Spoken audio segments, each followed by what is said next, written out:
They have will they find a another job? challenge that's so challenging in this environment during the pandemic. Yeah, jobs. You know, a lot of companies, organizations, entities are having this thing. I don't want to say it. Hiring freeze. Yeah, and it's becoming increasingly harder to people to find work as many companies have, just as Julia said, hiring freezes. And of course, finding a job out of college has never been easy. Yeah, and right now people are just trying to think outside the box. One of the places that we mentioned on this show is a website called Upwork. You know, you can find freelance gigs, you can find short-term gigs, make a little money on the side while you can.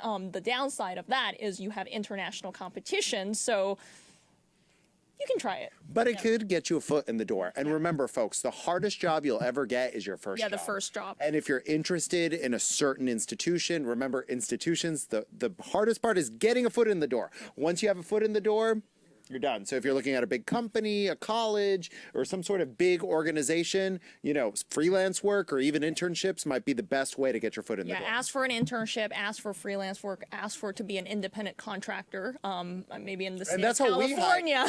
And that's how we've hired people, by the way. Yeah, and then they turn into really good producers or other professionals. Yeah, exactly. And of course, you can always pair contract work with another part-time job, and that could help pay the bills until the economy gets better. And as Julia mentioned, look for work on platforms like Upwork and many more. And you can even look on Indeed and LinkedIn. There are a lot of part-time work available. But before you get a job, what do you have to go through, Julia?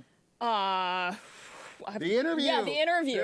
And that is such a daunting thing right now because everything is done on Zoom, and being on Zoom is such a different experience than if you were to step into the room and shake the person's hand. Yeah, and you can do your homework and make an impression. There's a few tips that you need to know about mastering a Zoom interview, like look at the camera. Yeah, look at the camera. Right, exactly. That was one thing we learned a few episodes ago. Yeah, from one of our experts in interview skills. And remember, the Zoom interview may become really the norm because companies are quickly figuring out that offices are expensive and not really needed. Yeah. I mean, a lot of companies, if they have the ability to go fully remote, they are going fully remote. I mean, not everybody has that luxury. I believe like 67% of the workers have to physically to be at their workplace to do their job.